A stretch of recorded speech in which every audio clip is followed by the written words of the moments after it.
Welcome to Music Ed Tech Talk, a podcast exploring the topics of music, education, technology, and the intersections between them, with a special focus on the productive and creative process. I'm your host, Robby Burns. With me this week is Shawna Longo. I'm seeing sound waves, so you're good. I love sound waves. We are going to a hybrid model it's like sort of rolling out over the end of this month. We aren't seeing any students until the beginning of March. And then gradually, like, different groups of kids come back over the course of March and April. But, like, the whole thing is super contentious. And the Board of Ed, like, is sort of like the governor came out of nowhere and was like, we're going back to everyone go back to school. But then he didn't need to do this. He was like, I'm going to investigate taking away teacher certifications and pay from the school districts in Maryland if you try to avoid working, like if people want to take leave because they have a health concern or something. He didn't have to come at us like that. And I don't think that he legally would really be able to do that, but it scared all the superintendents. I'm pretty sure every district in Maryland is returning in the next couple of weeks. So it's really contentious. Our board kind of caved under the pressure. The plan is not good. There's a lot of teacher angst. The union is scheduling a work to rule at the beginning of it's kind of bad. And I'm like, just ready to roll with it, but I'm also not ready to stress myself out putting in the time beyond what I'm going to have. And it sounds weird. It's like it needs more. I think I need more time than ever to make my lessons good. But I also, if I'm not being put in a situation where all of that effort gets me results, then, it's not like I want to do the bare minimum, but it's like I guess what I'm trying to say is more than ever, I'm going to try to just leave the building on time and like do what I can do for the kids in the time that I have. And not. Yeah, that's pretty much how you can survive. And so I will say that, we were saying before, but like I've made it work. Like I went into this year in September knowing that my superintendent was pretty much like said to the parents, like, whatever you want to happen, we'll make work. So don't worry about it. Just tell us what you want. It was like, you can do A/B, you can do full-time virtual, you can do full-time in school, you can come up with it. We'll figure it out. And it's like a little too flexible in some ways. And so I've kind of done it all. I feel like I've done almost everything at this point. And I will say, we just came out of being fully virtual for a bit. We went back, we went to school. I don't even know when. Is that terrible? Like, I can't even keep track of how many times we've been in and out of school, to be honest with you. Like, so here's a funny fact. Are you ready for this? This is a weird fact. We closed down March 13th was our last day of 2020, right? Then we went back in September. We started the year off. We shut down on November 13th. We went back to school January 11th and shut down January 13th. I'm like nervous for like, when is the 13th? Oh, right. It's tomorrow. Yeah. Well, so that's a Saturday, though, so can I ask you about that? I'll be all right. Yeah, you can't shut down on a Saturday. I don't think anyway. Are your teachers not going nuts over this? Because one of the things that, now that we've been teaching virtual all year, is we like totally reinvented the whole profession for the fall. It's never been ideal, but we have it now. And teachers in our state are really, really close. This is one of the other reasons why things are so contentious, is we're super close to getting vaccinated. Like if the return was like April 1st, I think most teachers who want to get vaccinated would be vaccinated before they walk in the building. It would be a way less troublesome situation. But the other layer to it is that a lot of teachers are convinced that the hybrid model is worse than the virtual model, especially if we do that, which is like have to be bouncing between the two. I literally have to take home whatever I need to teach the next day every night. The teachers have to pack up what they need, take it home, because you don't know if you'll be able to come back the next day, if we'll be open. And that's how it's been all year long. And so for me, when they told me I was on a cart, I'm like, well, I don't care if I'm on a cart, because I'm going to have to cart everything home every night. I'm going to have my laptop, and I'm going to have I have like a clipboard that's like a clipboard that opens, and that's what I use. And I have like a little binder with my seating charts, and that's it.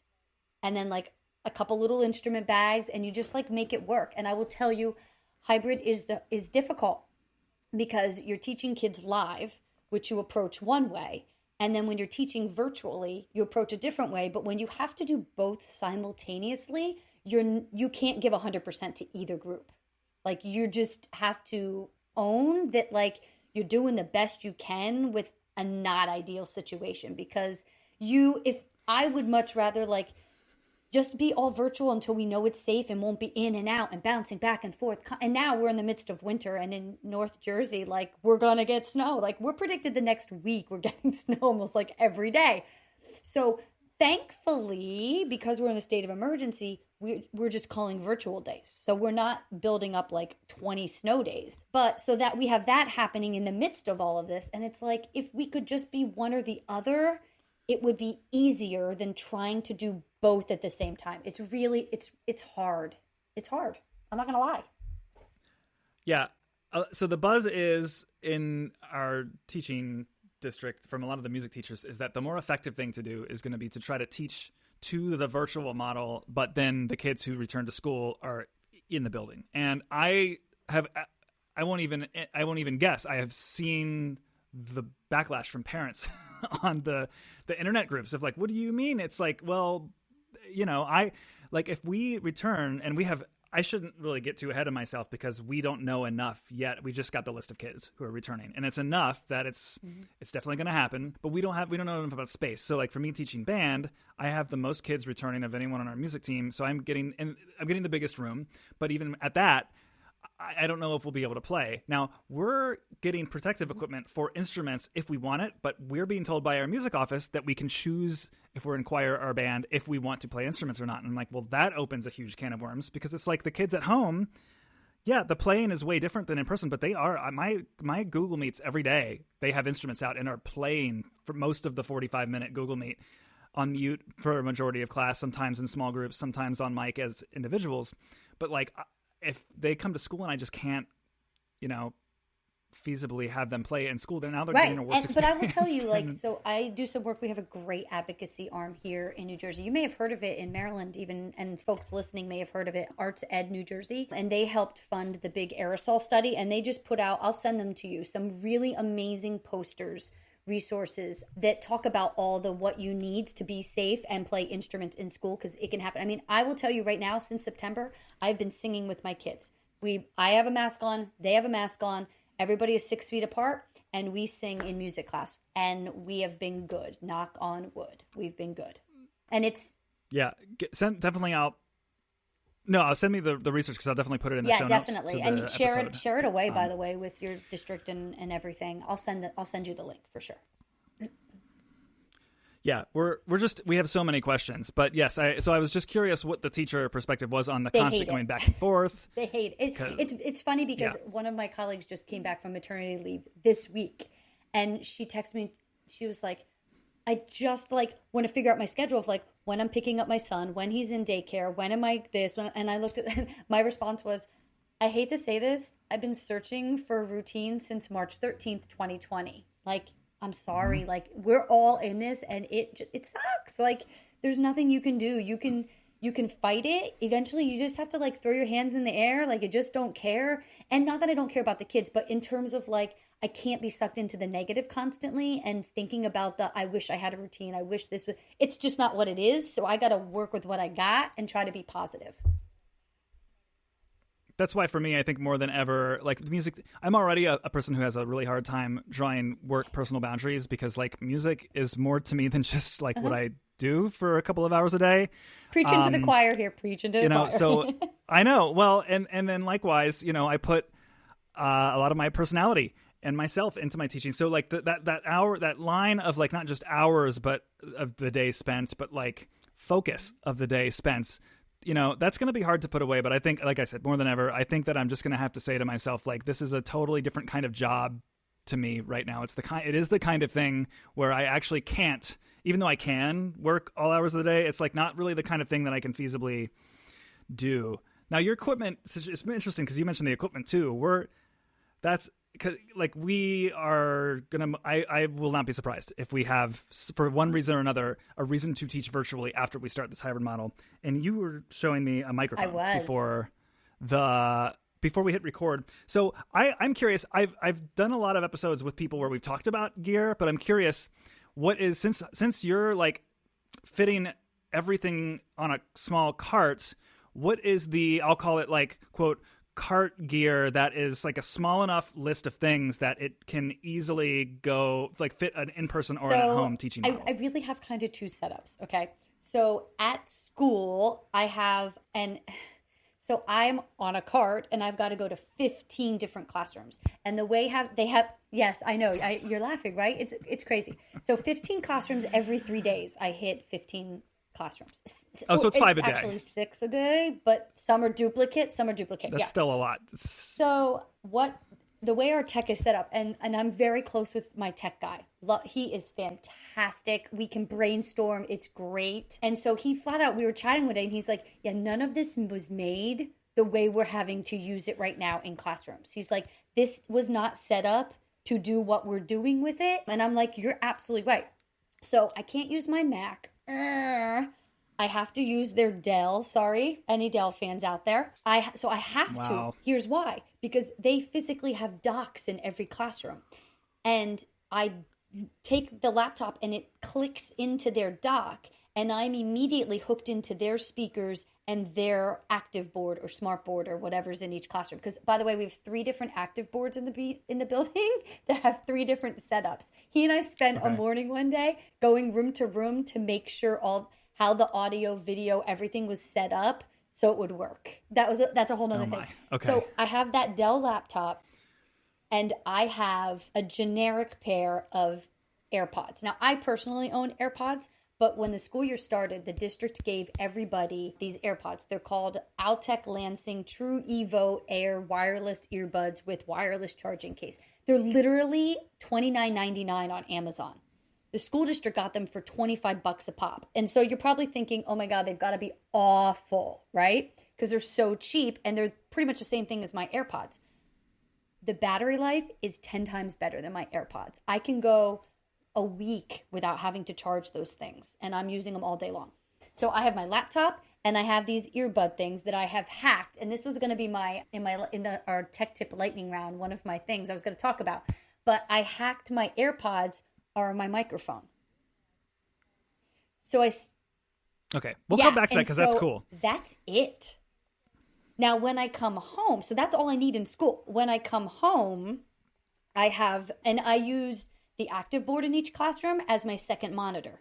So that's where I push out so the kids in the classroom can see what I'm displaying, and I keep the kids that are in Google Meet on my laptop, and then I share what's on the active board with them through Google Meet. And so when I'm home, I've got 2 monitors. I've got a dual monitor set up because I can't do it without. I need to see the kids and I need to see what I'm manipulating and working with as I'm teaching them. And so I've got that.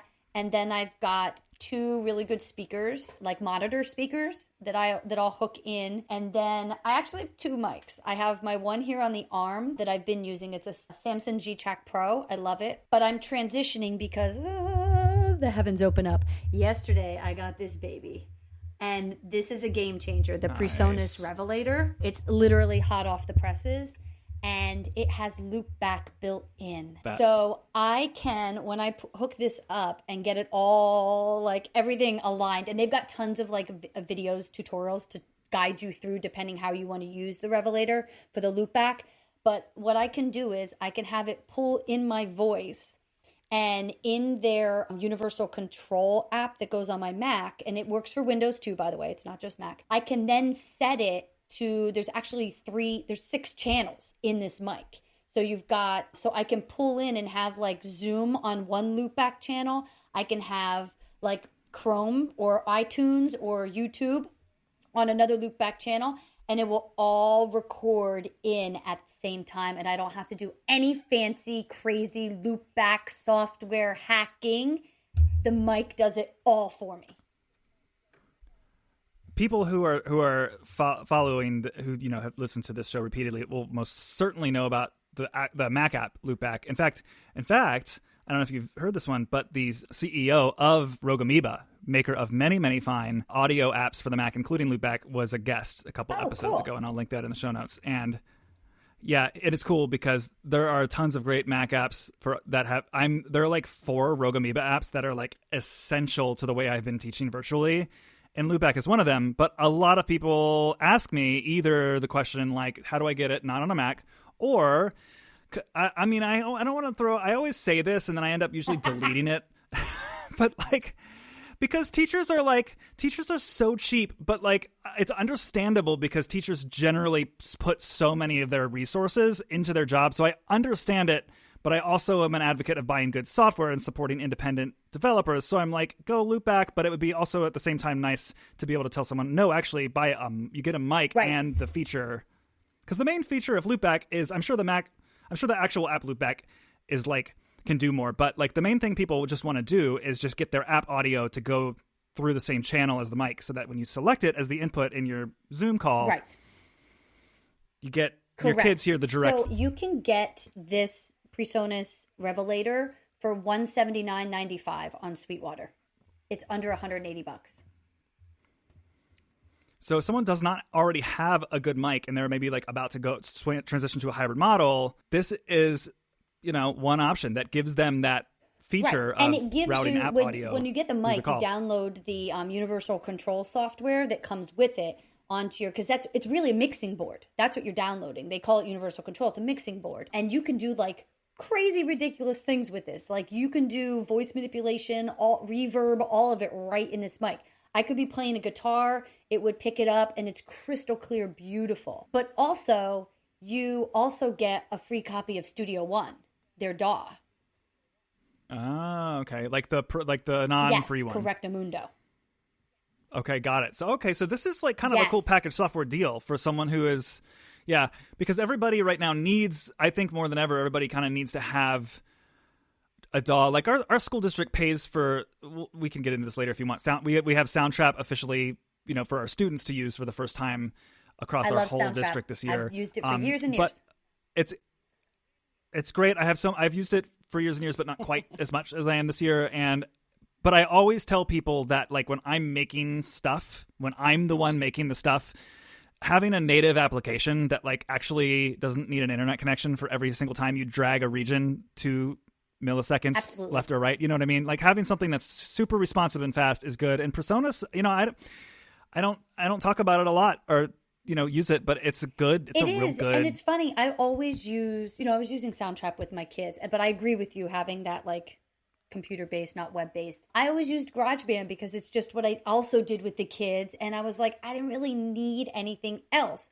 But now I'm like, so I was trying to hack this to have it work, and I'm struggling. So I'm like, I'm just going to figure out, I'm just going to use the Studio One Live with it and go from there. So that's kind of my weekend project this weekend, is to dive into it because I haven't used that software before and really that DAW and kind of play around. But it seems very intuitive and easy to use. But yeah, if people are thinking about going the mic route, like this can give you a few bangs for your buck, that it's really not that expensive in the realm of a good quality microphone. You're gonna take on this new technological undertaking this weekend. It's not like you've had anything else going on this weekend. Where do you want to say where you just came from? Wait, from teaching or where? Or the phone call I had? The phone call? No. Right before I actually dropped into your session for like the first 15 minutes. Is it bad that I totally forgot? That you did? No, that you just well you were just in Texas like an hour ago. Yeah. Mm-hmm. Yeah. And I'm gonna hop on a trip down my staircase to go to Texas tomorrow. Like 2 weeks ago, I was in Australia. It was awesome. I will say that with the shutdown, that this has been a nice byproduct of being able to go to more conferences and present and see sessions and interact with people that I typically wouldn't be able to like take 2 months off of school to like do the conference tour, But you can do it from home, and as long as they schedule me. I mean, I'm done. We are on like permanent early release day schedule because they can't safely serve children lunch and things. So I'm done teaching by 12. Actually, I'm done teaching by 12 o'clock. If we're at school, I have a end of school duty until 12:45.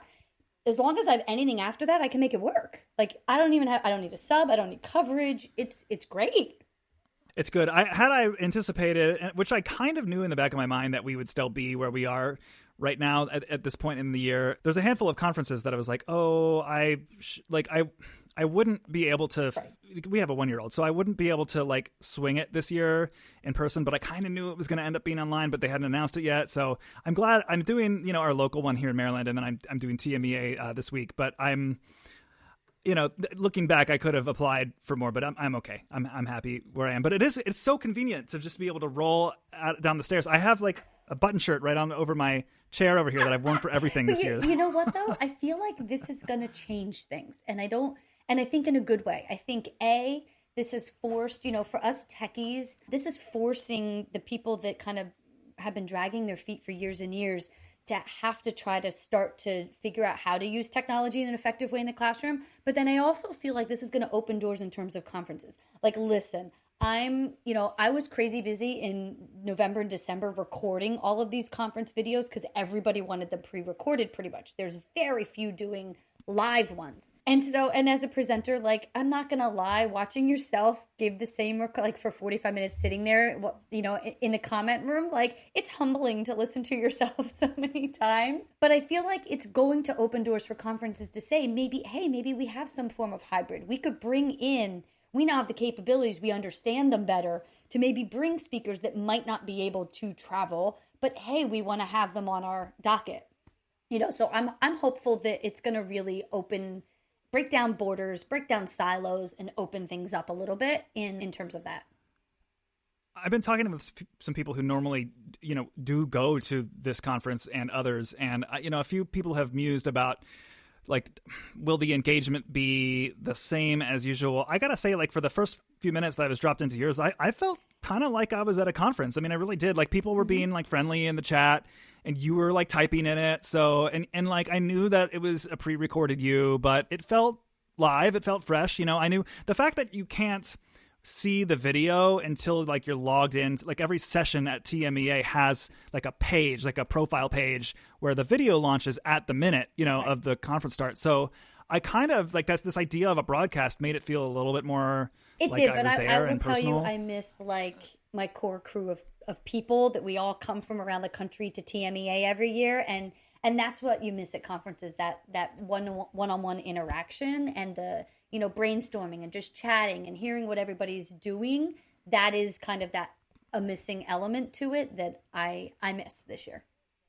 Yeah, no, and part of it too is I do, as much as I like being around my family right now, I am a little bit hungry. Like, this, how do I say it? Like, this would be like going on a trip. Like, we've talked about, like, do we want to take him like on a vacation once things get a little more normal? And I'm like, that idea I'm still at this point after a year resistant to. But the idea of me hopping on a plane for just a few days, like, that seems like a really feasible way to get just a change of scenery, to refresh myself a little bit. It's kind of a bummer that it's like 20 degrees in Maryland right now, and I could be. Yeah, but listen, in San Antonio right now, it's like high in the 30s, or it's like, it's cold. Oh yeah, really? Like Houston, yeah, it's cold right now, so I don't feel so bad. But right? Does that makes me feel better too. It's cold this year. It is not one of those like, oh, it's 70, it's going to be awesome, short sleeves, like, I'm not taking a coat to the airport, I'll freeze my way there. Have that Uber crank up the heat. We're good. Yeah.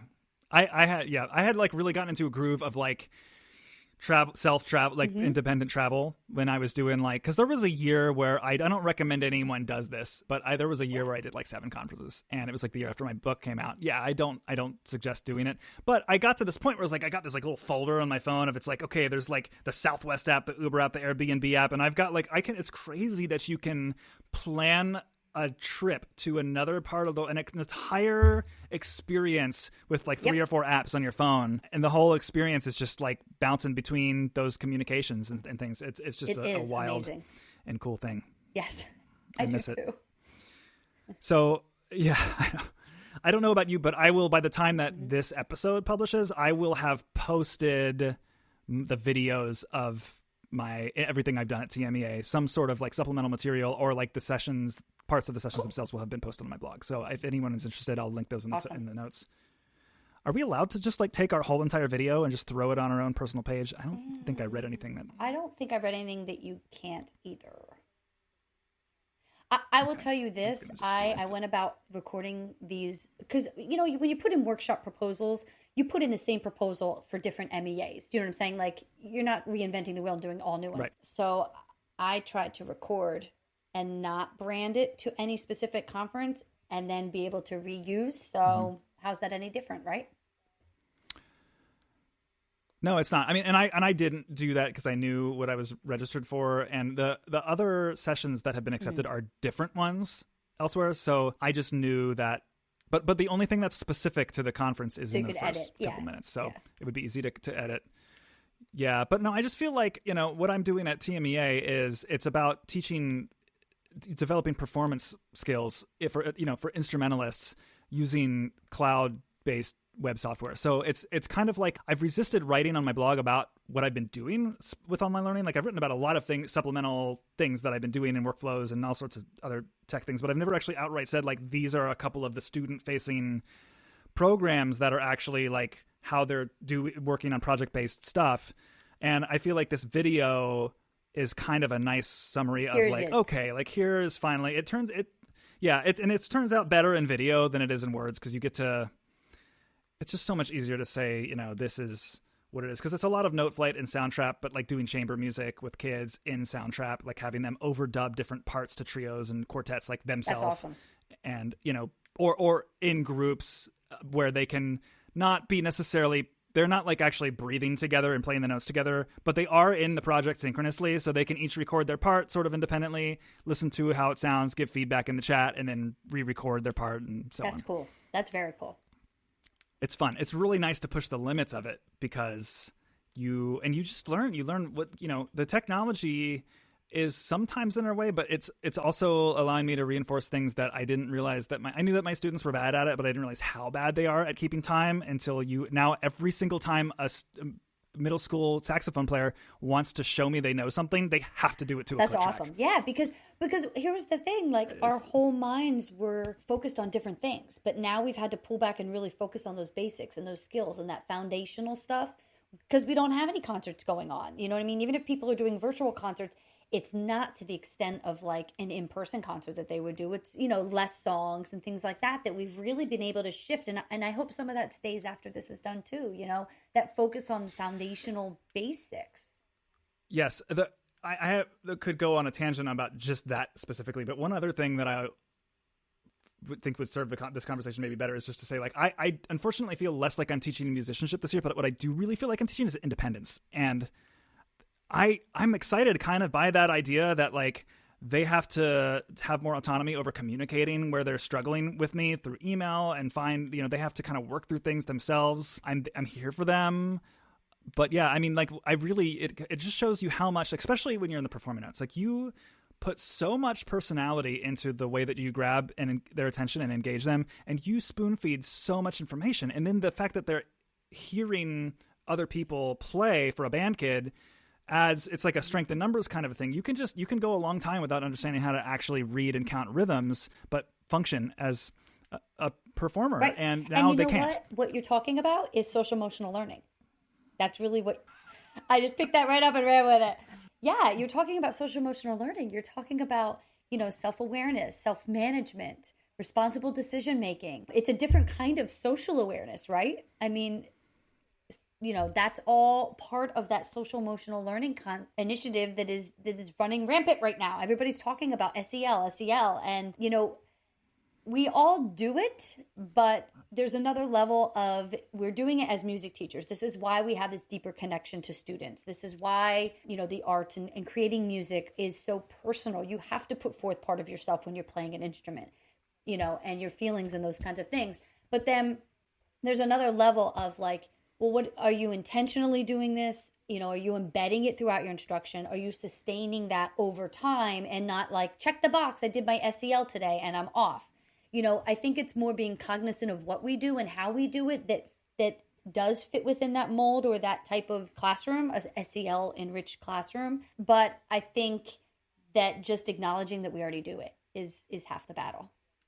There's so many things we do. The more I am a music teacher, the more I realize that like so many initiatives, I don't know, just like so many of the things that from the top come down, like the things that are important to education professionals, things like learning objectives, curriculum, social emotional learning. The more I realize that music is the perfect model for so many of the things that in other courses they're really behind it. You know, I mean, like one example saying they're behind it means that like implies underdeveloped. That's not what I mean to say. I just mean that it's like a lot easier to, like you said, to develop an emotional connection when you are playing an instrument, for example, or when you are giving a piece of music a cultural context that relates to a student's life. Right. Or you're having the students create it. You're having them create the music. You know what I mean? In Soundtrap or in Noteflight or whatever. You know what I'm saying?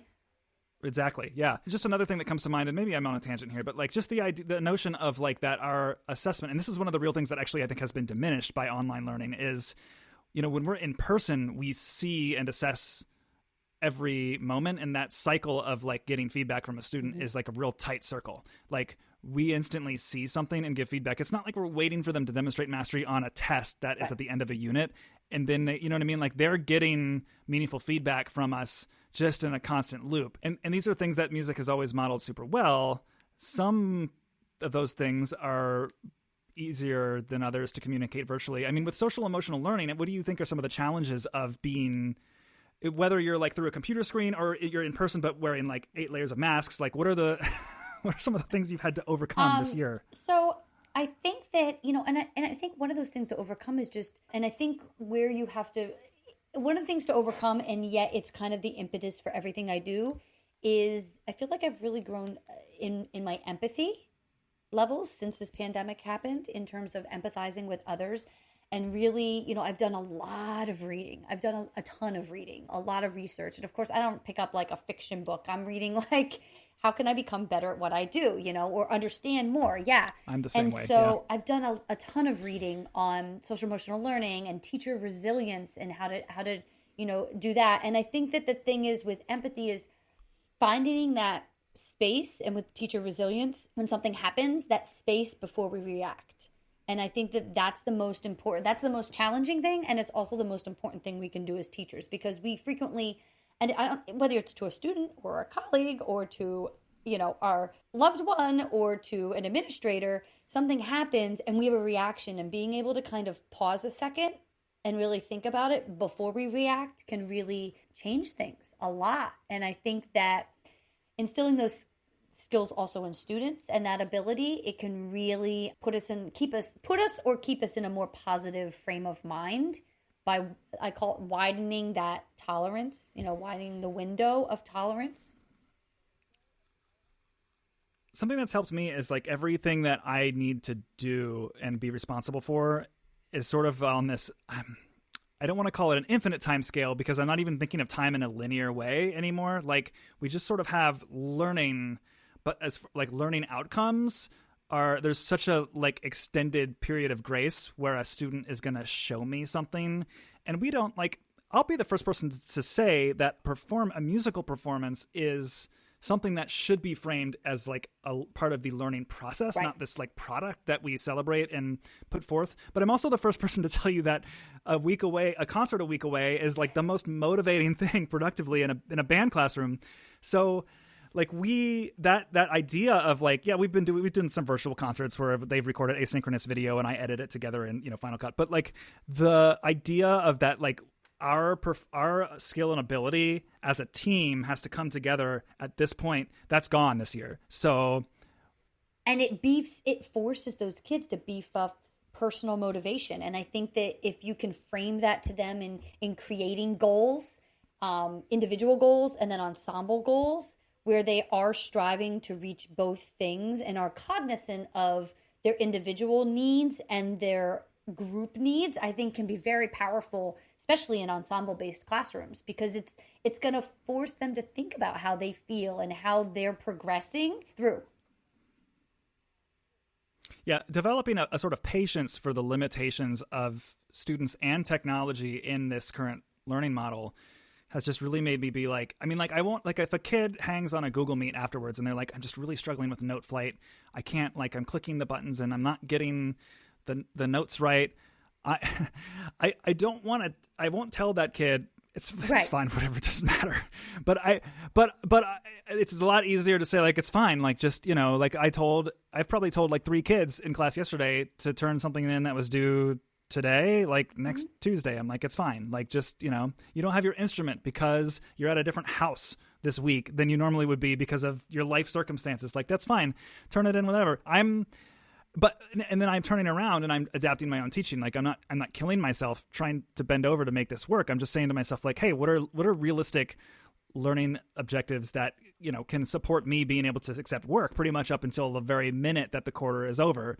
And that's seems to be working well. Because one of the other things is like we really just need to keep kids interested in music, especially like if you're staffing and your you know, your budget has anything to do with like your numbers. Like it's just so important to me that when things start to look like, you know, because kids, they want to play and they want to be in person, and, you know, we want them to still be with us when we return. So whatever is going to help them to get through this time emotionally, like if I can provide that for them, even if they sound like hot garbage when we get back in our seats, it's fine. Yeah, because what it's you'll about. get them back to where they need to be. And the thing is that people forget, like, not taking it personally, it's not just me. This is everybody in the world. We're not even talking about like your district. We're talking the world is going through this. So like sometimes I hear people focusing on, oh, our kids are behind and look at what they're lost during this time. And I'm like, but everybody lost it. So they're kind of all in the same place. Like, and I'm not minimizing the impact of this by any means, but it's like, let's reframe that and think, like, put it into perspective. Like, we're all in the same boat, even though this has brought out such inequities amongst things. I mean, I've noticed, you know, because I teach the littles, preschool K1 now, and, you know, after 16 years in secondary, and I'm in their houses every day now. I never had that. Yeah. You know, their parents are sitting right next to them.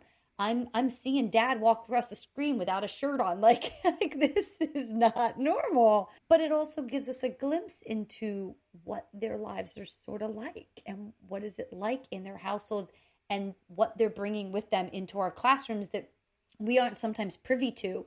And we may react a certain way, but we may now approach students differently now that we have a broader sense and awareness of really what they're bringing in through those doors with them, that emotional baggage.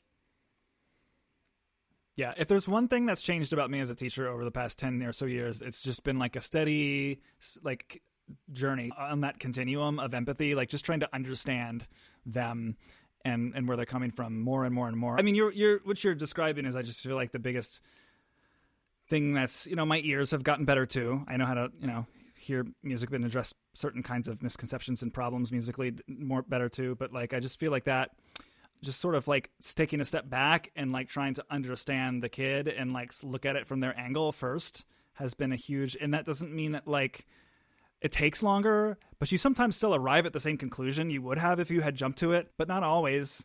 And yeah, here's a little thing I have. I've been doing this for years. I actually keep a Q-tip above my desk. I have one at home and one at school. And it stands for, I just see that Q-tip, and it was really good when I taught middle school. Less useful now with the little ones, but quit taking it personally. And it does work, like, because we have to remind ourselves that it isn't necessarily us that's causing a student to you know, react a certain way or come at us or whatever it is. And to be able to, like, widen that window of, like, this isn't this. I mean, maybe it is about us. Sometimes it is about us, but it isn't always. And so I think navigating down the road of it's not about me first, just to dig a little deeper, can be helpful. Yeah, kids are not just like mean. Like they behave according to their circumstances and their, you know, the story. So yeah, that another thing. It's like as an early teacher, and you know, like I said earlier, music is sometimes our personality kind of gets wrapped up in our teaching, and it's like on a front, like a kid quitting band or a student like flipping you off and leaving your classroom. Like that, we take it personally. What books are you reading that you might? So I'm doing a year-long book study. This one book I'm reading called Onward. I'm going to actually look right here. Onward: Cultivating Emotional Resilience in Educators by Elena Aguilar. And it also, you can purchase the work. There's a really fat, heavy workbook that goes with it. And it's her intention in writing it was to start the book in June and read one chapter a month for an entire year. And so I decided to take that journey on, and I read one chapter a month. And then the workbook kind of guides you through with exercises to build your resilience and really kind of think through, you know, what's your purpose? What's our passion? How are we affected by things, and how we can become more resilient teachers? So if you're feeling burned out, or you just want to kind of, you know, if we're going to approach social emotional learning with our kids, we have to approach it with ourselves first, because if we're not in a place where we're modeling and understanding it, it's less likely that we're going to be very effective when we try to do lessons with our students. So I highly recommend that one. Another great one that's not written for music teachers. Well, I will say if you're looking for social emotional learning book, Dr. Scott Edgar's book on social emotional learning should be a standard read all for all music teachers. It's fantastic. And he gives you exercises and activities that you can like literally immediately do with your kids in class, in ensembles, in general music, you name it. But I also just read a great book by a friend of mine who's an educator in South Carolina. His name's Jed Druryberry, and it's called The Playful Classroom. And it's written for K to 12, but it's definitely wasn't written for music teachers. But both of the authors have very large artistic backgrounds, and Jed plays the piano and, is a musician. But just kind of restructuring how we teach in the classroom and how we go about approaching content to be more playful. And people think, oh, well, it's music, you playing and having fun all the time. And I'm like, yeah, but there's like theory classes and there's other things we teach that I think we could approach from a more playful, for lack of a better word, and really it comes down to a more student-centered, student-driven, inquisitive way to learn about things versus we're up in front of the classroom lecturing. And I'm not saying that lecture should always die and there's no place for it, because there is. But I think that the more we can put ownership in the students and pique their interest in learning more and growing as learners, I think is super important. And this book really kind of hits a lot of aspects of what can drive that, and even, working with community and parents and administration. And it's really good. I highly recommend it. Wow. Awesome. All right. I might have to hunt you down and find some links to those, but yeah, I'll put them all in the notes to the episode. We talked about gear. We talked about your dual setup. We talked about, let's see. I'm trying to think when the last time it was that I talked to someone in depth about any of the kind of cloud tools. Cause you're using these from the 15 or so minutes of your presentation that you just gave not too long ago. It seems like these are, MusicFirst is something that you're using. Soundtrap, you said earlier that you're using. Actually, I'm not using Soundtrap right now. I used Soundtrap with my middle school kids. I'm not using it with my kindergarten, first grade kids. I am using MusicFirst Junior with them, which has the groovy, the Morton Subotnick's, Pitch Painter, that kind of stuff. So we're doing foundational, get them to that point things, creating. Right. So kind of experiential lessons. Less like the grade book kind of LMS correct. Features, which I don't know anything about MusicFirst Junior, so I don't know. Does that even have a grade book? So it's set up a little bit differently, a lot differently actually. So you have the teacher facing section, and then you have the student facing, and so there's different. They call them clouds. You can set up.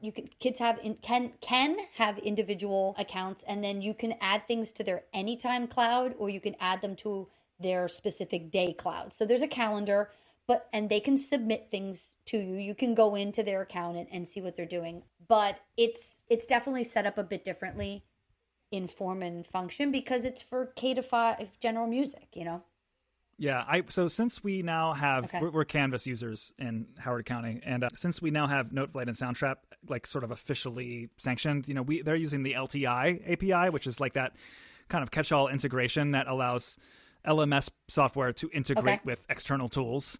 So we have the kids submit all of their Soundtrap and Noteflight stuff through Canvas. But I just started a general music class. We changed all of our classes a week ago. So I have in my calendar one general music class amongst all my band stuff, and we are using MusicFirst.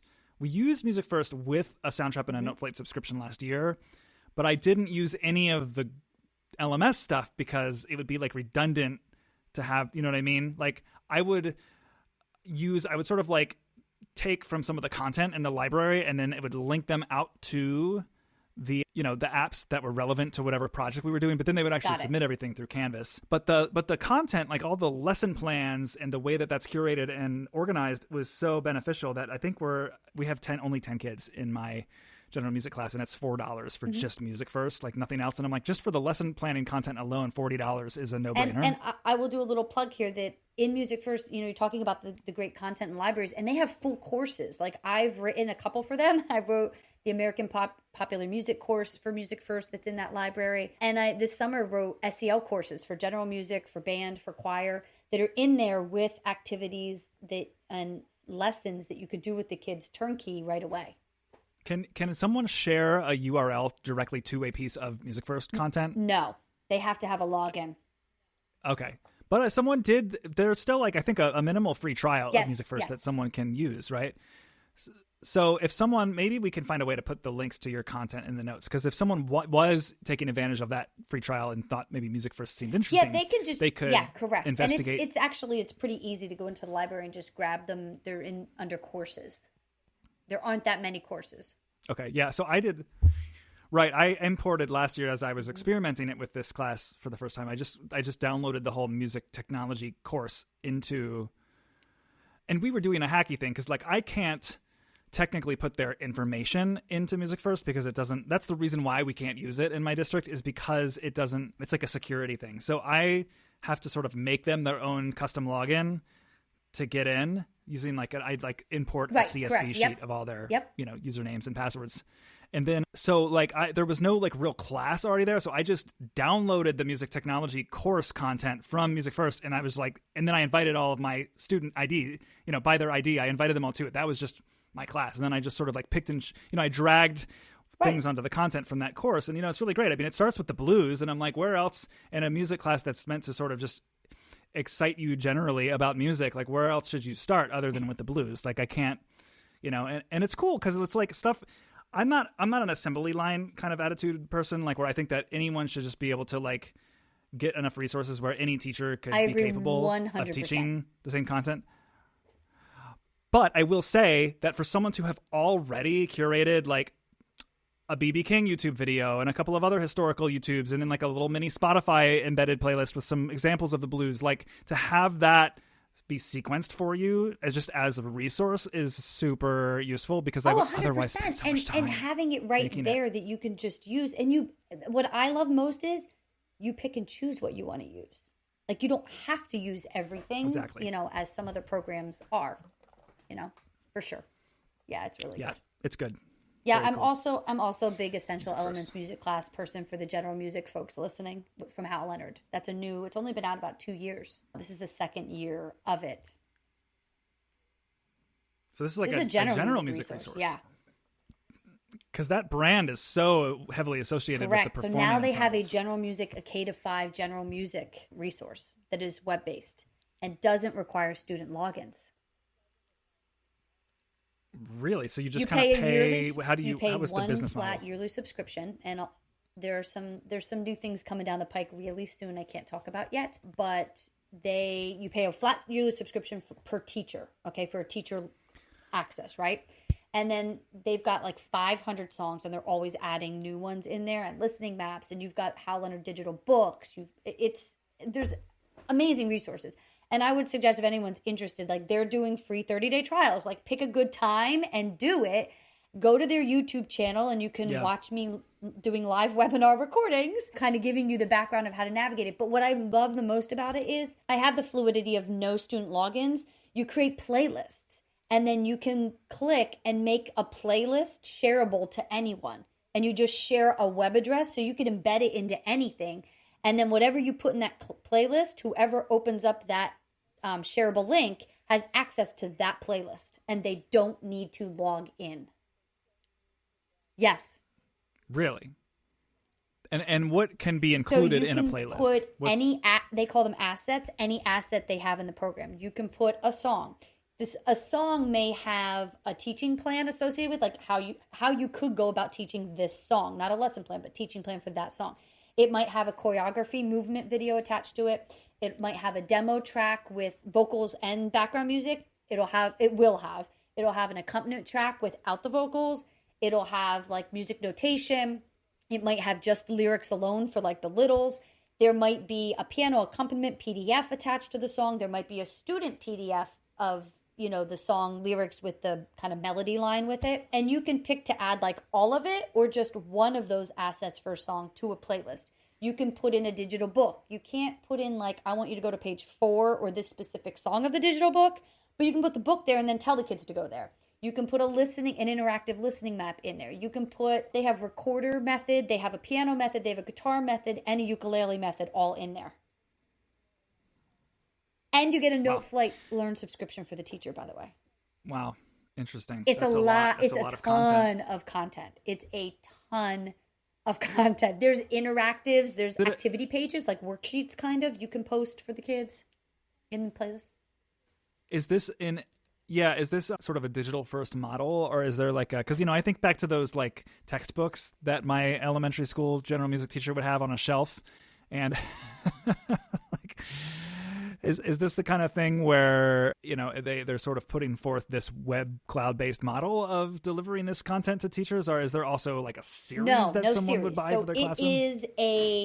It's like, here's all this stuff you can use for general music, and what I love is there's no prescribed way to go through it. And they're always adding new songs from the Hal Leonard library. So like they've got all the stuff from Music Express magazine that used to exist. All those songs, all that stuff is in there. And really it's all about, so it's not a prescribed curriculum. More news coming. Keep your ears posted if you're interested. But It's all really boils down to being organized in the playlist. So like for me, I have like a Valentine's Day playlist. I have a Hanukkah playlist, a Christmas, like I've got themes throughout the year, but then I've also got like, I break my curriculum down into 6 main units, and then I have like 2 others that are embedded throughout those 6. And so as I find songs, I dump them into like my first unit is rhythm and beat. Anything I find that will support that and help me teach it to the kids, I throw it in that playlist. And then as I'm creating my lesson plans, I just look at all the assets I've pulled from like the probably 800, 900 things I can choose from when it comes down at the end of the day. And I'm like, oh, well, here's all the ones I already pulled for teaching rhythm and beat. And then I just create lesson plans that utilize them. So it's all kind of about like how you organize your playlist. I've got an emergency subplan playlist. So if I'm out, I literally have a playlist of songs. I just give the sub that web link and the kids can run it because they know how to click and play the songs. I post at Halloween. I do like a whole bunch of Halloween songs. My kids were like, I want to do them at home. So I shared the playlist with them at home, and kids were listening to songs at home and singing and dancing with their family. Like, it's powerful. It's very cool. That's really cool. It's very really cool. Interesting. Yeah. All right. I got some research well, you can call me anytime. You know that. Yeah. Yeah, sure. Well, it sounds like I just need to go to their website and watch the video. Yeah, go to their YouTube and really check out one of the videos.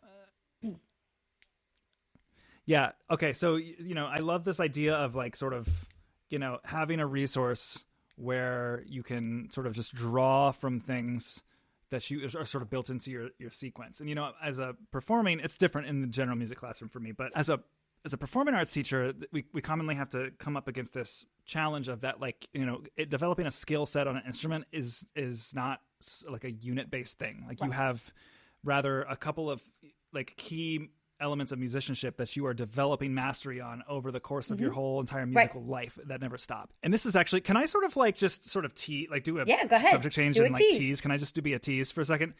I feel like, okay, so first of all, it's worth saying, I think you'll be down with this. So one of the most popular, most downloaded episodes of this show over the past year is Season 4, Episode 10. And it's the orchestra teacher at my school came on, and we talked about how we have sequenced a mastery objective-based learning curriculum for orchestra and band students, and then how we are using this like app called, have you heard of FileMaker before? It's a perfect marriage of philosophy, pedagogy, developing a music curriculum, and then also like having a nerd power user app that like is sort of like the whole, stringing it all together. So it's it's a relational database that we would track student data in. But no one in their right mind other than us would really want to learn FileMaker because you have to like know some coding to do it. So we are spending more time in Canvas this year because we have to.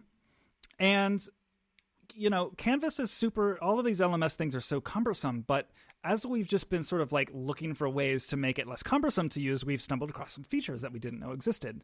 And we are on the like breaking point, so like the very tip of the iceberg of discovering a feature in Canvas called a learning mastery objective, which I'm mentioning here only because that episode was so popular, and I think that people will like to stay tuned, because I'm hoping that by like fall or later next year we'll have like implemented some of this and can like really get into it, how it could be implemented like from a curricular and like sort of technological element. It's basically like entertaining the idea. This feature entertains this idea that a student can show growth on something and track progress and have data presented to them on their progress without actually having like a traditional letter grade or like percentage point put. So towards it's kind their of overall average. like standards based learning.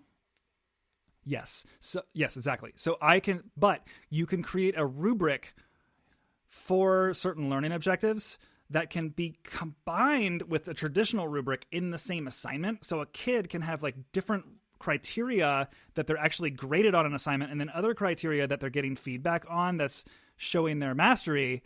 But then the mastery data is going to a separate place that doesn't affect their grade. So I could start, the idea I think we're going for here is like a big part of our student motivation is we have, it's sort of like the whole FileMaker thing has, and I'll link episode 10 in the show notes of this episode, but it's basically like a digital sticker chart, but it's not very sexy. Like I had to start giving kids every time they would like pass a section of songs in my sequence.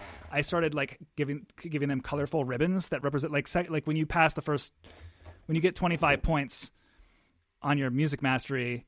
Yes, I love it. You're holding up to the screen right now. So I do music badges.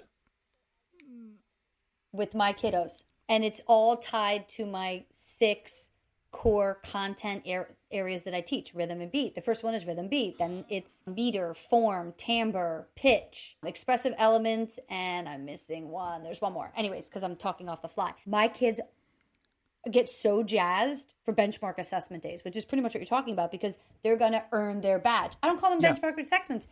Exactly. We're going to earn our badge. And we started our new badge today, and they're like, yay! We're going to discover this new badge over the next 7 classes. And they're like eating out of the palm of your hand. Exactly. I'm going to come to that in a second. So like what we would do is what was problematic is like I would have a grade called Music Mastery for the quarter. It was a whole gradebook category. And if you're supposed to show, like the way that FileMaker was set up to work was that it would measure only improvement. So it wasn't like you need 25 points per quarter and you're going to start at 0 and get 25. The whole point of it was you need 25 more points than you had last quarter, so that you're always progressing through the sequence. The problem for a couple of problems. The first problem is that at the beginning of the quarter, you're always at 0, so you're failing in Canvas because I can only... Yeah. So, you know what I mean? So we had different ways of handling this. One of our band directors, because we are all on the same page on my music team about this, one of the band directors would say, okay, well then you need an average of 3 points progress a week to show mastery. So they would take that one grade in Canvas and they would increase the overall points that it was worth by 3 every week, so that the grade sort of like the progress sort of was supposed to go with the maximum possible points, but that was so much work for her. I forget exactly what I was doing, but it was not good either. So and then of course FileMaker, we had to like literally like our orchestra teacher had to like write a script that would then email the parents every piece of performance data, because the Canvas doesn't do this. Well, now what we're thinking is we can have these objectives be learning mastery objectives in Canvas, and then we can say, okay, tone quality can be a category of improvement. Well, if you're holding a kid to a mastery level of tone quality, then mastery is like a professional level. Well, now you're no longer judging them on trying to have a professional sound and literally failing them for the whole first part of the year as they're in the inevitable steps that we all are, is like where you are bad at first as you get better. So you can but then what's cool is like he's pioneering this, of course. He's showing me in Canvas, like you can have a rubric for an assessment, and the rubric can be based entirely on procedural things like did you, like if you're in Soundtrap, for example, like creating a new track was procedural. Like anyone can do that. Whereas I'm mixing classroom models here, but whereas like I said, tone is not something that you master. Right. You go from knowing it to not knowing it in a day. So you can have those criteria both be in the same rubric, only certain criteria of the rubric is like going to the actual Canvas grade traditionally, and then other things are showing up in this whole separate tab of Canvas. That's awesome. Called a learning outcome.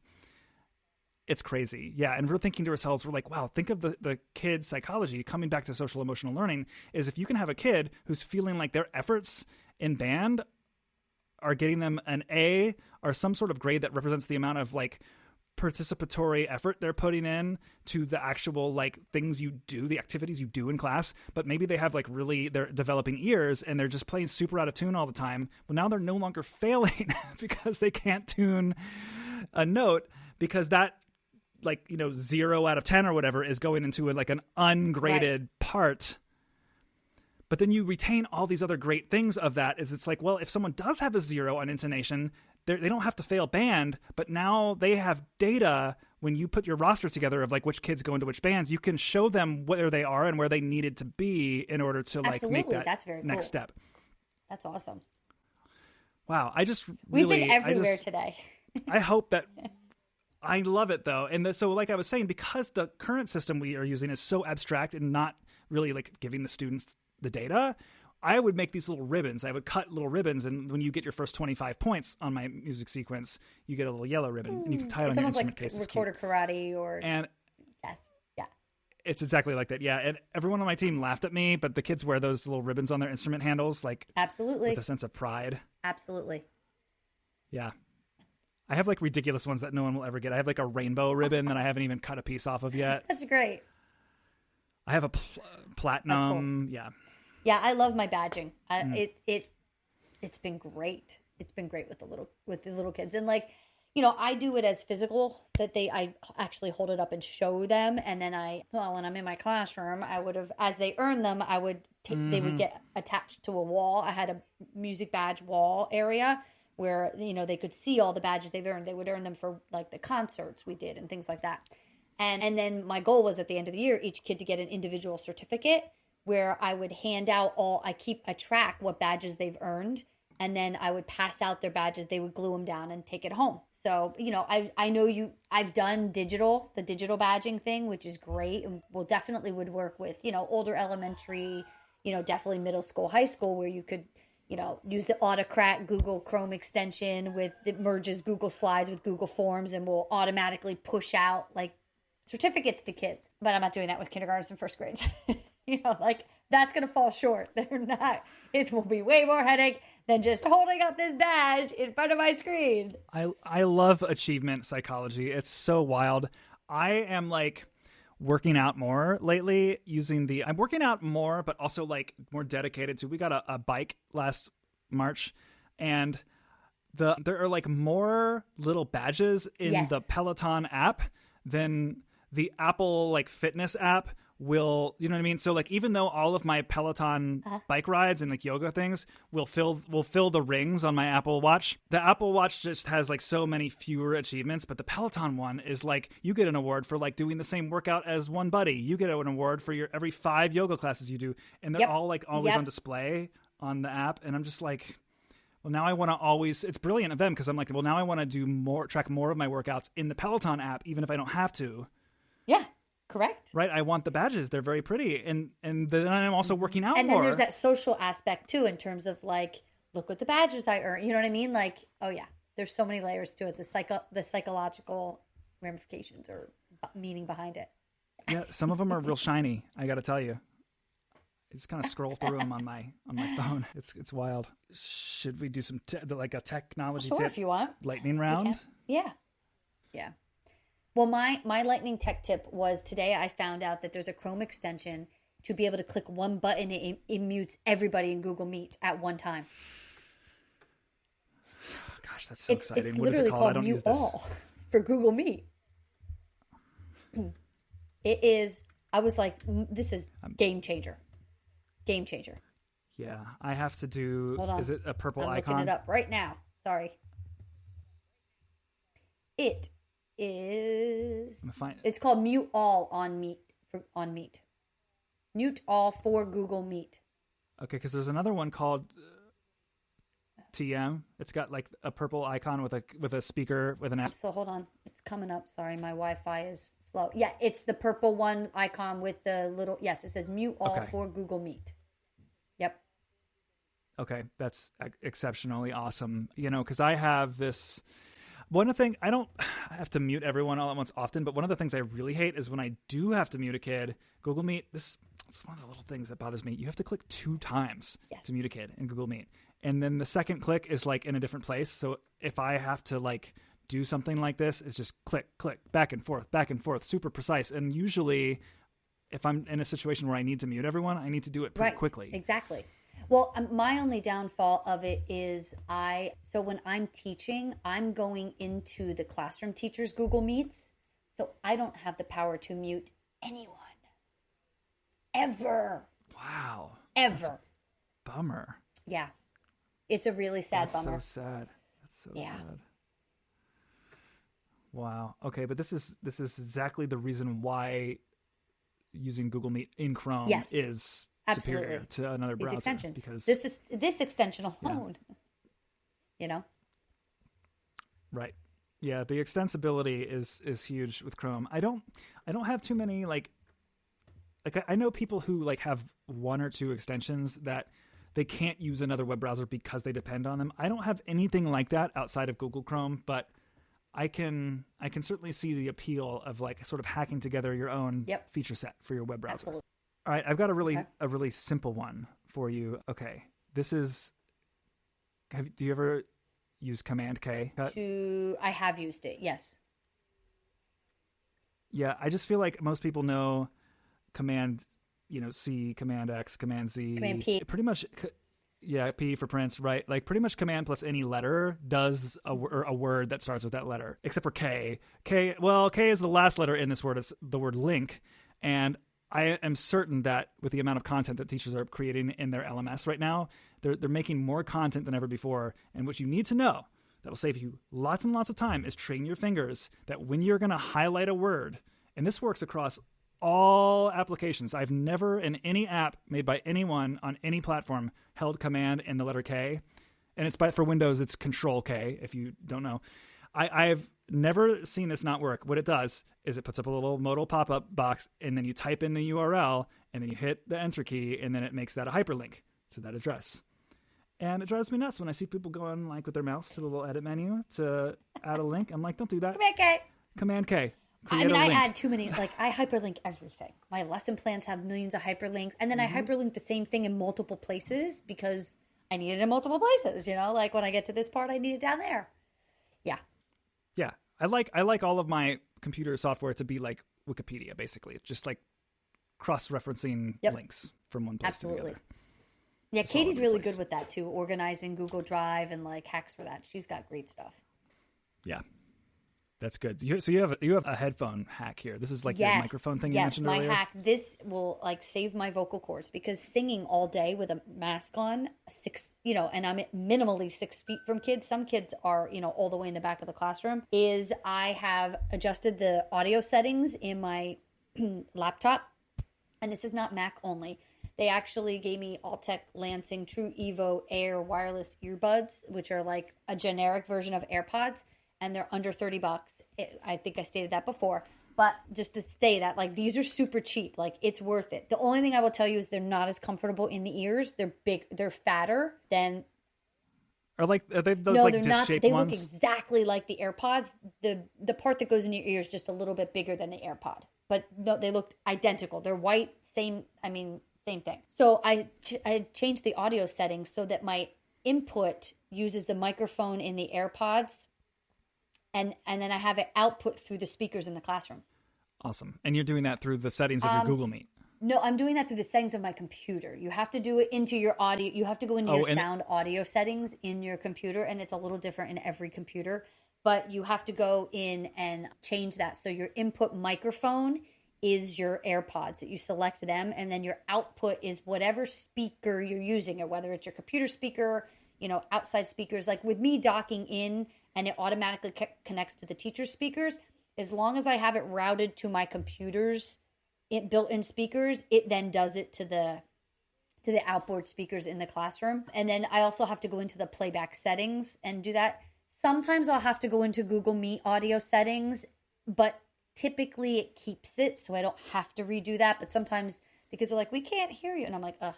The only downfall of doing it this way is there's a slight echo.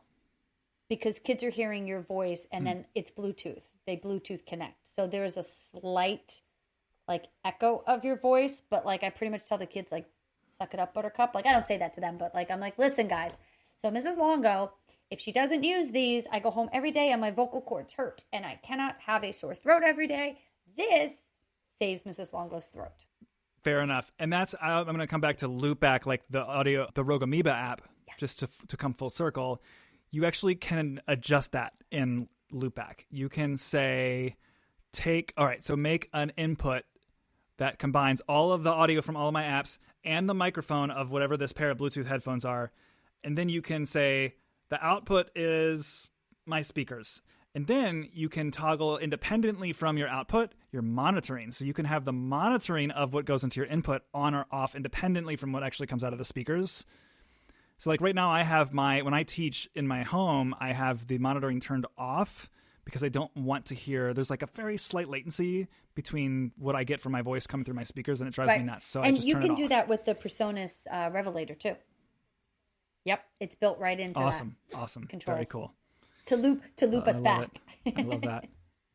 Loop us back. To loop us back. Nice. Perfect. The idea though of even like in an in-person setting, taking all the software out of it, just the notion of taking care of your vocal cords and having your voice project is something that I'm considering doing when school is completely in person. I used to do this. So I have a Catchbox. Have you heard of it?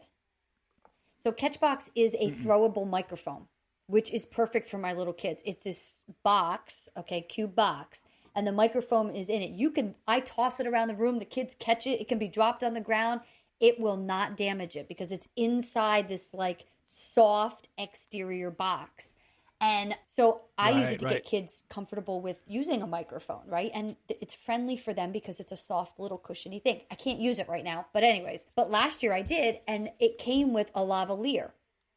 And so I have a wireless lavalier, and it comes with a box that I have connected into my Samson Expedition speaker in my classroom.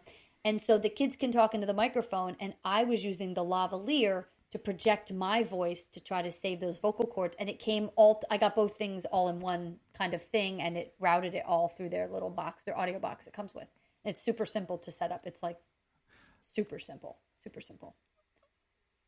Yeah, I'm a little bit showy when I teach large ensembles, like 60 kids, the really big groups. Like it's not like I am not myself, but I put forth like an energy level that is different than if you're just a kid talking to me after class. And that there's a place for that. And I don't want to like remove that from the situation, but like talking at room calm, like room level voice slowly into these virtual Google Meets has taught me that like I can be a saner and calmer communicator So like I'm talking, so our new choir teacher that started working with us this year, she has for long been a headset microphone monitor person in her choir room. And so we're talking about definitely, exploring that possibility. Absolutely. The key is to find like a good, like mine clips onto my shirt, you know what I mean? So how you want that set up physically to occur, and how it will, clip onto your belt buckle, or like sometimes I'll wear my ID around my neck and clip it on there if I don't have like anywhere to clip it, if I'm wearing a dress or something to wear. Us girls have to worry about those things. We don't necessarily have somewhere to clip things. Right. Yeah. Does it do okay with like it does a fine lanyard? because it's not that heavy. Yeah, it was fine. Okay. I mean, listen, am I doing a professional recording? No, but it picked it up. It came out. It was fine. You know what I mean? Like, that's all I'm looking for. Yeah. And I mean, we've already got a mixer and a soundboard in our rehearsal space. So it's just a matter of plugging it into a channel of the mixer. And then, yeah. Awesome. All right. I'm good. I'm glad to hear more positive reassurance in the direction of doing that. Nice. Do you want to do app of the week or album of the week first? Did we hit your tech stuff? Yep. Your tech tip lightning round? Nice. Okay, let's do app of the week. It's next on the. I don't know why it's next on the list, but it is next on the list. Do you want to? Oh, are you going to do? You put Scannable on your pick. I went a different direction. Let's go. Yeah. So for my app of the week is Scannable because could not have lived without it since March, because like I have a scanner in my house, but it's a pain in the butt, and the Scannable app is free, and I literally hold my phone over a piece of paper, hit a button. You could take You could put 10 pages as one PDF, or you can tell it you want it to be a JPEG. You get the choice. And then I can email it or message it or do whatever I need to do with it. And I don't have to go down to the computer and open up my scanner and deal with all that nonsense. I can't tell you how many times I have used the Scannable app. And I actually laughed at myself that was going to be my app of the week that I was going to share. But I'm like, I really couldn't have lived without it. Like, I now can't live without Scannable. You shouldn't laugh at yourself. I'm crazy about the productivity stuff. And that's why I knew it would be okay to bring it on here. But the cool thing about Scannable specifically is that if you do use Evernote as like an archival tool, there's like a zero, I'm pretty sure it's like 0 taps to get a PDF into Evernote. You just like, the second it's done scanning, it's already like a little spinning wheel saying saving to Evernote. Your accounts. Yep, absolutely. But like all of the good scanning apps, it has a share sheet, so you can bounce it to any other app. You know, you can put it in your files. But I just think of the days when like I needed a piece of music scanned in and I want to project it and it's sitting here and I can't leave the classroom because I've got all these kids in there and run to the scanner in the school and deal with all of that. How powerful to have that on my iPad or my phone and just and bam, it would be on my screen in 2 seconds. Yeah, totally. It's amazing how fast these things work. Just, you know, the amount of integration even between computers and phones too makes it so easy to get things. It's never been easier to get something that's on my desk in front of a screen. Yeah, that's cool. That's awesome. I love the scanning apps. I'm going to go, this is a weird one. This isn't so much a teacher facing one. It's just like a personal one, but it is music related. So I'm going through a phase. I think that this is part of, I don't know. I joked with someone that this is part of being a dad, and they said, no, you're actually just a weird guy. But I do know like dad stereotypes who like they start to think about like speaker quality and headphones. They become like those people who like listen to music in the house, like their headphone, they like plug their wired headphones into like a, you know, whatever, like an iPod or something. And then they play their like lossless quality audio straight. They stream it from a server that they installed on their home or something. I don't know. I feel like I'm like flirting with that model of fatherhood, as like being kind of a grumpy man who like puts on their headphones and you know, listens to high quality audio. So anyway, the promise of these audio streaming, you know, there's like, I'm an Apple Music user usually for streaming audio, but I've just been sort of curious about Tidal, which is a company that you can pay more money, but then they'll stream you CD quality, or in some cases, if the record label has given it to them, they'll have like the master audio tracks, like straight from the recording studio, and then they'll stream that level of quality to your device. They also pay artists more. And I'm thinking to myself, like, I love how Apple Music, you know, also has my personal music library in it, but I'm so often really just like streaming things because it's more convenient, that why don't I see if I can tell the difference in the streaming quality? And it turns out that Tidal is, it's a different kind of mix. I can tell the difference if I'm on the right headphones or speakers, and I do appreciate the difference. But then there's all these other things it's really nice with. Like, it is an app that's got a nice user interface, a little better than the like Spotify and Apple Music ones. And what I like a lot about it is that it is so much better at crediting the artists in a way. Like, there's an info button for every album and track, where if I'm listening to a Miles Davis record and I hit the info button, I can see on a track by track basis who wrote the lyrics, who played each instrument on that, that track. That's awesome. Because you'd have to dig for that. Like, that's buried, producers, if even available elsewhere. Yeah. And it's crazy. I was listening to, we'll get to my album of the week in a second, but like, I was listening to an album recently where it's like, it was a pop record, and I was thinking to myself, like, who is playing bass on this record? And then it's like, you hit the info button and you realize, wow, this is the bass player is also the keyboardist, is also the producer, and is credited as one of the songwriters for half the songs on the album. And it's like, I should look this person up. This just seems like a cool musician. So I think it's cool. It streams to the Sonos. We have a couple of those Sonos speakers in our house. And it'll like, so Tidal will like integrate with the Sonos and like stream its like lossless quality audio to your, if you have any of those speakers in the house. So I'm just really eating up the experience. I don't know if I'm going to keep, it's more money than these things are. So I don't know if I'm going to just keep doing it, but for now it's a fun experiment. Oh, that was that. If we both went, well, I might as well, let me segue then, since I was just talking about an album. Yes, so do you know Dua Lipa? I'm just late. I'm really late. I've been sleeping on Dua Lipa. So, like, Dua Lipa comes up in a lot of my Peloton classes because my favorite instructor is Cody Rigsby. Big Dua Lipa fan. He's always playing. No, so I don't ride Peloton. I'm more an outside runner type thing, but my husband actually does half Ironman, so he's got a whole bike setup. It's not Peloton, but he's got he uses Zwift. He rides Zwift every day, every morning. You were really quick to nod along to Cody Rigsby. A lot of my friends are Peloton people, so I'm aware through them. I'm so sorry. We're this way. We tell people that. And they post, and they get so excited for each other of their rides and who they rode with, and they've got the picture, So that's how I know it's the Peloton community that I'm on the outskirts, but I feel like I'm sort of a part of just because many of my friends have them. I'm sorry about us. It's all good.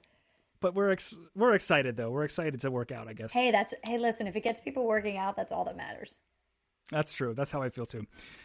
Well, Dua Lipa can write some songs. It's just like the album that came out sometime last year in 2020, Future Nostalgia, is like just amongst, every year I feel like I really grab a pop record that's I'm just gonna listen to that all year long. And I've had already 2 or 3 waves since discovering this record in 2020, where I've just for a week and a half straight have only listened to that record when I do work, email and stuff. It's so catchy. The producing is next level. All of the bass playing, like I said. I should probably not talk about title, crediting artist, and then not say the bass player's name. Let me pull up, because the guy it's obviously someone who's super involved with her, but every song is super catchy. Lots of really disco heavy kinds of grooves going on. Every melody will just stick in your head. I'm obsessed. Okay. Here we go. See, Tidal has the master tracks for this record, so I'm listening to exactly what they listen to in the recording studio when I stream it. That's awesome. That's it. So if I click the info button here, go to... Oh, here we go. Yeah, credits. Okay, so bass. I guess that track doesn't have a bass on it. Whereas, there's...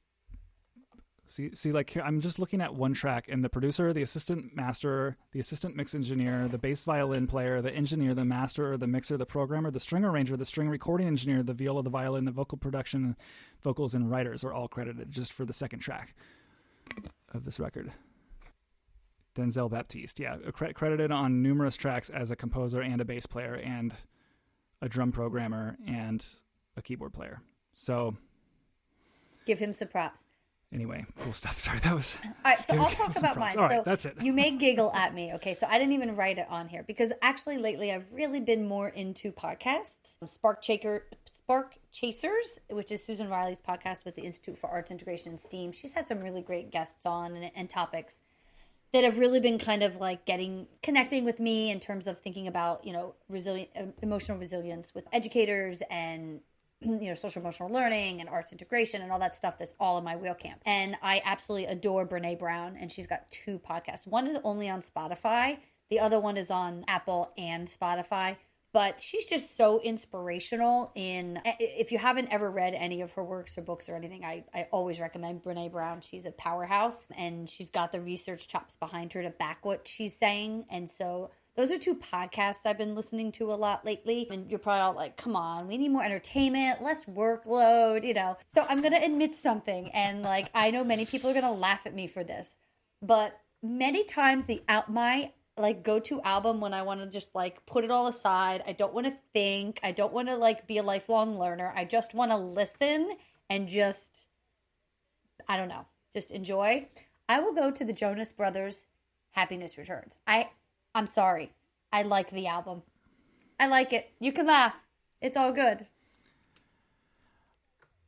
You don't need to apologize at all for your musical preferences. Happiness Begins. I don't know. So I don't know. Do I know any of that? What would be the most Cool? What a Man Gotta Do. Yeah, you know Cool, right? Yeah, okay, I know Cool. Yeah, all right. There's just some nuggets in there that are just well done. They're nice. Oh, This is a 2019 record? I didn't think the Jonas Brothers were doing stuff together in 2019. They came back. They did an Amazon Prime documentary about their like hiatus and working through their stuff to come back and produce this album. And then the goal was to go on tour, but that didn't happen because of COVID. So yes, they came back, and it's good. I like it. Check it out, and then I want you to message me. Right. I'll do it. I added it to my title collection. Nice. It just puts me in a nice, relaxed state. Like, and that's sometimes we need that. Like, I feel like I have different things. It's always hard for me to like pick of the week because it depends on the moment I'm in, like what I want to listen to and what I, gravitate towards and what I'm feeling and what I need really in that moment. Totally. I have tons of music that fills that need. It's interesting what like kinds of circumstances. There are circumstances in COVID that even like allow for new kinds of musical listening that I just wasn't doing before. Like I find it incredibly hard as just kind of like a symphonic nerd, like someone who's listening to chamber music and orchestral music from like hundreds of years ago. I have to carve out time to study that music because of the way it's produced. Is like you just can't like the dynamic contrast in production often just like kind of defy the modern stereo system. Like you can't get it at a volume level where you can really hear everything. So, but because I'm in my house more with my fancy speaker system, I can like just do whatever I can listen to whatever I want at whatever volume level I want, and I don't have to worry about any external noises that I can't control. I'm with you. I hear you. Well, do you have anything that you want to promote before we call it? Anything you're doing, places people can find you on the internet? Yeah, so people can find me at Shawna Longo on Twitter, Facebook at Shawna Longo, the number one. I don't know. I didn't add that, by the way, that I think I'm number one. Facebook just added that number one after my name. So I just want to say that. I'm on Instagram, but I'm not a big Instagram user. It's more Twitter and Facebook for me, or my website, www.creativeeduconsulting.com is my website. Lots of info, I have a page for like lessons in action, professional development workshops that I have upcoming, when, where, how, why, what they are, things like that. And stay tuned. Some projects coming on the line. I'm slated for my first book to come out in September with Oxford U Press. Yep. So integrating STEM with music. Units, lessons, and adaptations for K to 12. Nice. So yeah, super excited. That was my COVID shutdown. Write a book.